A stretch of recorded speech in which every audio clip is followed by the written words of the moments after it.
Hello friends, இந்த வீடியோவில் washing மிஷினை எப்படி க்ளீன் பண்ணலான்னு தான் பார்க்க போகிறோம். 3 மந்த்ஸ்க்கு ஒன் டைம் இது போல் க்ளீன் பண்ணி வச்சுட்டா ரொம்ப நாளைக்கு மிஷின் வந்து ரிப்பேர் ஆகாமல் மெயின்டைன் பண்ணலாம்.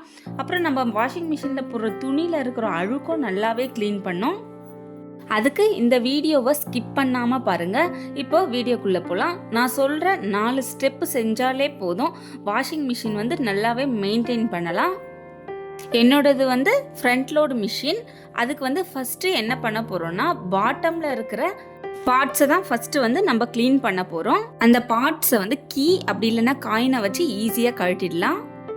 நம்ம ட்ரெஸ்ஸு போடும்போது அதில் காயின் ஏதாச்சும் தெரியாமல் போட்டால் இல்லைன்னா சேஃப்டி பின் ஏதாச்சும் இருந்துச்சுன்னா அது வந்து ரொம்ப சின்னதாக இருக்கிறதுனால அந்த ஹோல்ஸில் போயிட்டு அந்த இடத்துல போயிட்டு மாட்டிக்கும். அதனால் வந்து தண்ணி வந்து போகாமல் அப்படியே ட்ராப் ஆகும்.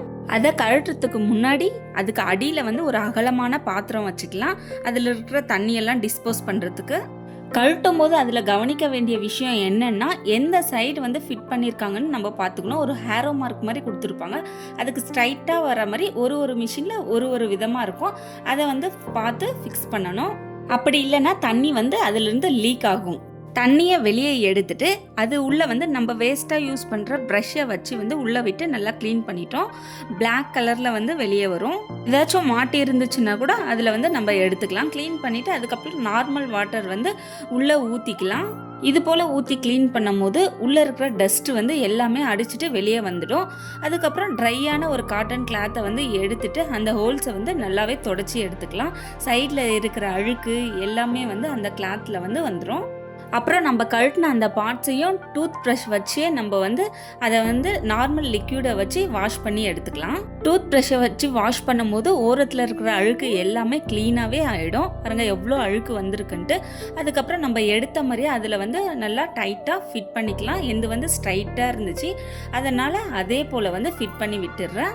மேலே வந்து ஒரு பழுப்பு மாதிரி இருக்கும், அதையும் கழட்டிட்டு உதறி பார்த்தோம்னா அதில் உள்ள ஏதாச்சும் தூசி இருந்துச்சுன்னா வெளியில் வந்துடும். அதையும் எடுத்து பார்த்துட்டு அதே போல் ஃபிட் பண்ணி எப்படி இருந்துச்சோ அதே போல் மாட்டி விட்டுட்டேன். அதுக்கு மேலே போடுற பாக்ஸையும் ஒரு கிளாத்தை வச்சு நல்லாவே தொடச்சிட்டு அது வந்து எப்படி இருந்துச்சோ அதே போல் வந்து ஃபிட் பண்ணிட்டேன். இது ஃபினிஷ் ஆகிடுச்சு. அடுத்து என்ன க்ளீன் பண்ண போகிறோன்னா, டாப்பில் இருக்கிற நம்ம லிக்யூட் ஊற்ற யூஸ் பண்ணுவோம் இல்லையா, அதை தான் நம்ம வந்து அடுத்து தான் க்ளீன் பண்ண போகிறோம். இது லைட்டாக ப்ரெஸ் பண்ணிவிட்டு மேலே தூக்கணும்னா அதை வந்து ஈஸியாகவே வந்து கழட்டி எடுத்துடலாம். இதையும் நம்ம டூத் ப்ரஷ்ஷை வச்சு லிக்யூடை வச்சு நார்மலாக வாஷ் பண்ணுற மாதிரி வாஷ் பண்ணி எடுத்துப்போம். இது வச்சுருந்த பிளேஸையும் நம்ம டூத் ப்ரஷ்ஷை வச்சு நல்லா தேய்ச்சி எடுத்தோம்னா அதில் இருக்கிற அழுக்கு எல்லாமே வந்து அந்த டூத் ப்ரஷ்ஷை வச்சு தேய்க்கும் போது எல்லாம் வந்துடும். அதுக்கப்புறம் நம்ம ஈர துணியை வச்சு அதை வந்து தொடச்சி எடுத்தோம்னா இன்னும் நல்லாவே க்ளீன் ஆகிட்டு அந்த துணியில் வந்து எல்லா டஸ்ட்டுமே வந்து வந்துடும். இப்படி துடைக்கும் போது எவ்வளோ அழுக்கு இருக்குது பாருங்கள். அதுக்கப்புறம் அதையும் வாஷ் பண்ணிவிட்டு அதே இடத்துல கரெக்டாக நம்ம வந்து ஃபிட் பண்ணி விட்டுடலாம். தேர்ட் ஸ்டெப் என்ன பார்த்தோம்னா, நம்ம ஃப்ரிட்ஜு அவுட்டர் பார்ட்டு தான் ஃபுல்லாக வந்து கிளாத்தை வச்சு துடைக்க போகிறோம். அதுக்கு நான் என்ன யூஸ் பண்ணுறேன்னா, லைசால் மட்டும்தான் யூஸ் பண்ணியிருக்கேன். வேறு எந்த ஒரு லிக்யூடுமே யூஸ் பண்ணல. லைசால் மட்டுமே ஒரு கிளாத்தில் டிப் பண்ணிவிட்டு அதுக்கு மேலே இருக்கிற எல்லாமே துடைச்சி எடுத்தோம்னா நல்லா க்ளீனாக பளிச்சுன்னு ஒயிட் கலரில் ஆகிடுது. Front part, door and buttons ஃபுல்லாகவே இது போல் லைசாலில் வந்து தொடச்சி எடுத்துட்டு அதுக்கப்புறம் ட்ரையான காட்டன் கிளாத்தில் வந்து ஈரமே இருக்கக்கூடாது அந்த துணியில். அந்த துணியை வந்து நம்ம அந்த ஈரமாக இருக்கிற பிளேஸை எல்லாமே தொடச்சி எடுத்துருவோம். இப்படி பண்ணும்போது வாஷிங் மிஷின் வந்து சீக்கிரமாக வந்து துரு பிடிக்காமல் இருக்கும். வெளியில் பார்க்க நல்லா க்ளீனாகவும் இருக்கும், நல்லா நீட்டாகவும் இருக்கும். நான் என்ன பண்ணுவேன்னா, மந்த்லி ஒன்ஸ் கூட இது போல் பண்ண மாட்டேன். டெய்லியுமே துணி முடிஞ்சதுமே இது போல் இதுனா ஒரு 5 மினிட்ஸ் ஒர்க்கு கூட இருக்காது. அதனால் இது போல் டெய்லியுமே ட்ரெஸ் வாஷ் பண்ணி முடிஞ்சதுமே இது போல் க்ளீன் பண்ணிவிட்டு விட்டுருவேன். அப்போ தான் உள்ளே இருக்கிற அழுக்கு வந்து அந்த கண்ணாடியில் வந்து அப்படியே படியே ஸ்டார்ட் ஆகாது. அப்படி படிஞ்சிச்சுன்னா அந்த கண்ணாடியோட கலரே வந்து சேஞ்ச் ஆகிற மாதிரி இருக்கும். அதனால தான் நான் வந்து இது போல் பண்ணுவேன். அதுக்கப்புறம் இதை க்ளீன் பண்ணுறதுக்காக ஒரு பவுடர் மாதிரி வச்சுருந்தேன். ஃபஸ்ட்டெல்லாம் வரவங்களே சேல்ஸ் பண்ணுவாங்க, வாங்கி வச்சுருப்பேன்.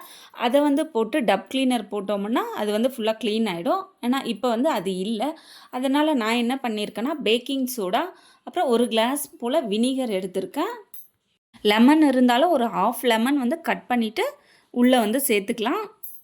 இது போல் பண்ணும்போதும் நல்லாவே வாஷிங் மிஷின் வந்து க்ளீனாகவே இருக்கும்.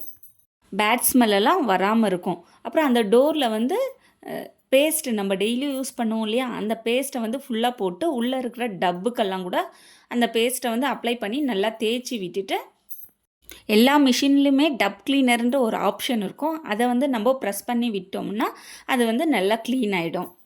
ட்ரை பண்ணி பாருங்கள். பிடிச்சிருந்தால் லைக் பண்ணுங்கள், சப்ஸ்கிரைப் பண்ணிக்கோங்க. அப்போ தான் நான் போடுற வீடியோஸ் எல்லாம் அடுத்தடுத்து உங்களுக்கு நோட்டிஃபிகேஷனாக வரும். 3 மந்த்ஸ்க்கு ஒன்ஸ் இது போல் இந்த 4 ஸ்டெப் யூஸ் பண்ணாவே போதும், நம்ம வாஷிங் மிஷின் வந்து நல்லா மெயின்டைன் பண்ணிக்கலாம். தேங்க்ஸ் ஃபார் வாட்சிங்.